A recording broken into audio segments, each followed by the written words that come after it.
Matt Scoggin told me you had no water for 6 days in your apartment during that ice storm. How were you able to overcome that adversity and win 2 Big 12 conference titles? Oh man, that was really hard. What can we look forward to tomorrow in the platform events?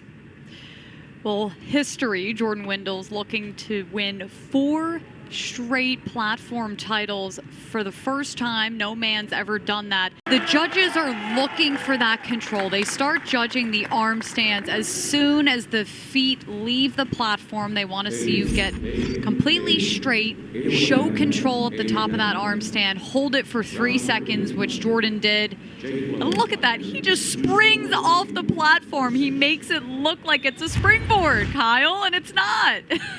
Kyle, a woman to watch, is the junior from Texas, Paola Pineda. She's been 4th. She's been 3rd on 3 meters. So tonight is her chance. He jumped straight up, just showed so much athleticism and grace and poise and lined it up, disappeared in the water.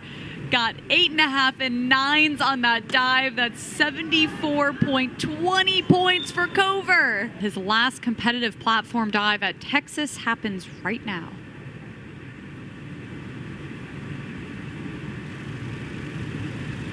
He knows how to make a statement. My goodness, Jordan Wendell becomes the first Big 12 men's diver to ever win 4 consecutive platform titles. My goodness, Kyle. I think that was the best entry he had all night. Jordan, this is your 3rd career Big 12 title on the 3-meter springboard. What made this one unique? Just with all the obstacles that have been put in front of all the athletes, including myself, and just having the opportunity to compete in general has been a blessing. It's absolutely incredible just watching her, and even though she's only 14, her presence, her confidence, and how well she executes these dives. Even though you're high up, Kyle, on platform, you still want to be aggressive. You still want to get a lot out of that cement surface, even though it's hard. The judges are looking for height when you get to the edge of that platform. The Texas native O'Neal won her first Big 12 Conference Championship title on the 3-meter springboard. She became the 4th freshman to win a title on 3-meter, and she could make history tonight if she wins back-to-back 3-meter and 1-meter titles, the first freshman to ever do that. But she is seated behind her teammate, Paola Pineda, the junior from Veracruz, Mexico. I talked to Coach Matt Scoggin this morning after her prelims. He was very happy with Paola's performance. Look at this. This is a huge dive, a forward 3.5. She makes all of the flips above the springboard with such a clean entry. Kyle, that is a huge dive. You shattered the meet record and you won your first Big 12 Conference Championship title. What was key for you tonight? I think staying relaxed. We call that dipping the board, which is very hard to do. You can see he's so strong and powerful. Right there, the springboard actually goes into the water, and he completes the dive above the board. She actually started not as a gymnast, but a trampolinist. So you can imagine how well trampoline translates to diving, just the height, the rhythm. It's almost like dance, and that control that she has in the air. So the years of training that Krista Palmer has, and to walk away with a bronze on the women's springboard behind 2 Chinese divers is just absolutely incredible. You put on a great show for all of us. You become the first Big 12 men's diver to win 4 consecutive titles on the platform. What does that feel like? It's exhilarating, being able to do this for my family in Cottonwood, for my dad. It's like a machine, right? You push a button and he just goes. He does these flips above the 10-meter platform. He receives 2 10s and a 9.5 on this reverse 3.5 somersault in the tuck position. Just lovely. You know Wendell liked it from his reaction coming out of the water. 81.5, He just knows how to find that balance of staying in control from the start to the finish on that inward, just lining it up. He rips the bottom of that dive. Really nice reverse 2.5 somersault in the tuck position.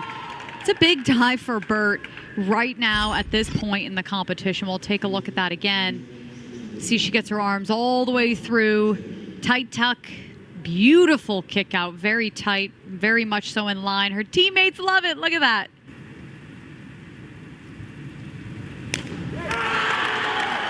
Wow. That was a picture-perfect entry. My goodness. She made very little splash going into the water. You heard that rip pop noise.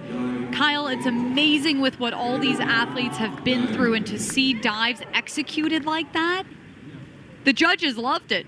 Her coach, Carla Helder, actually switched her power leg due to her injury. Carla said, God gave you two legs, honey. Use them both, which in diving, your power leg is that leg that you push on to get that momentum of the springboard. It's all about the complete dive.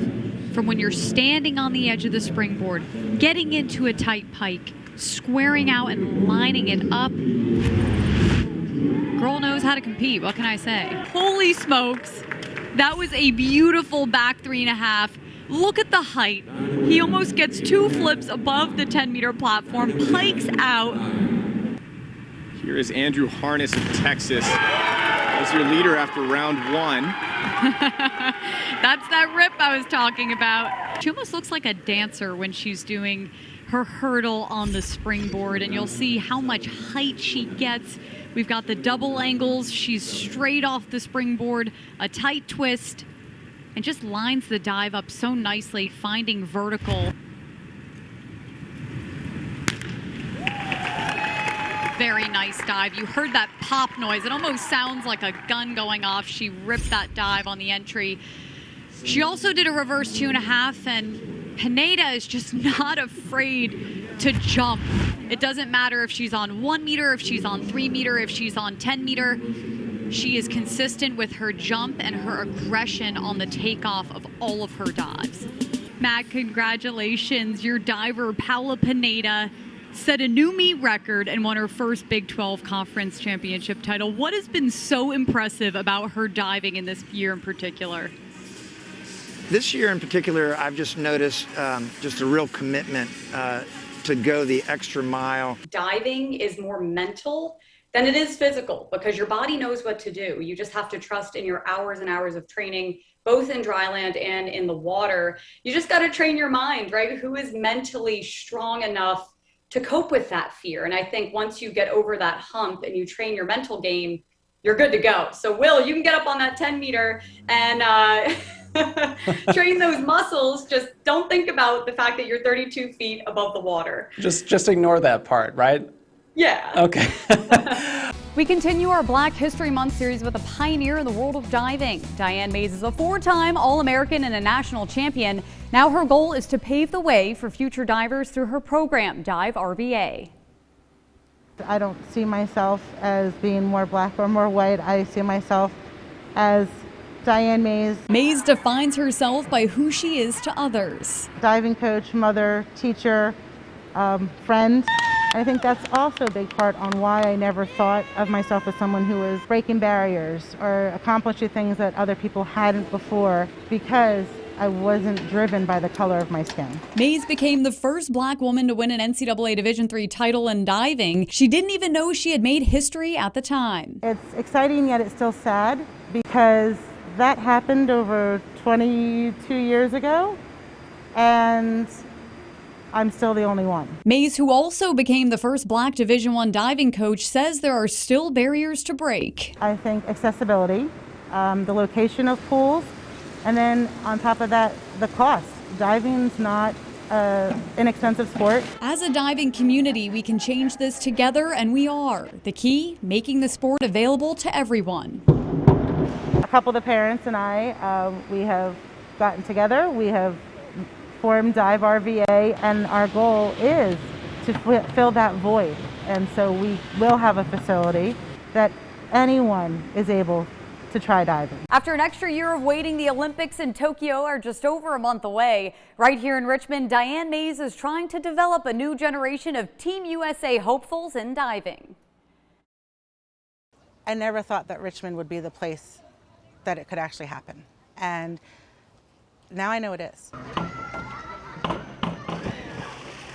The sport of diving is beginning to flourish in the River City thanks to Diane Maiese and her Dive RVA program. There are people in every corner who in some way have had a connection to diving or knew someone that dove, whether it was in the summertime growing up at their local pool or they watch it and so there's, one of their favorite sports to watch in the Olympics. Like, everyone wants to be involved in it somehow. I followed the team to try and put into perspective their commitment and sacrifice. A day in the life of a diver at Dive RVA. They literally have to because we don't have any facilities here and we have to find time wherever we can. The team started their day at Gym Quest Gymnastics in Rockville to do their dryland training, then drove 46 minutes to Fork Union Military Academy to use their diving boards.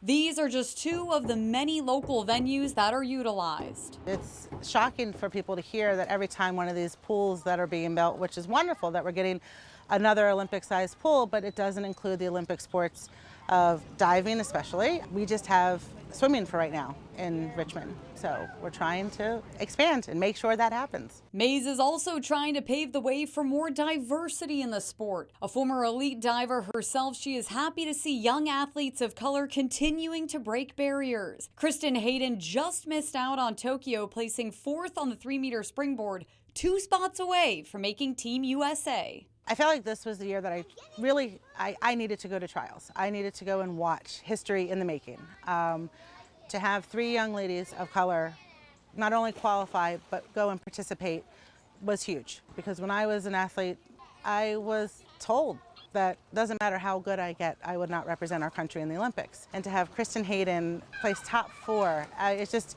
my heart, I definitely was crying up in the stands when I saw how well she did and how strong she finished. She let me know that she's not done yet.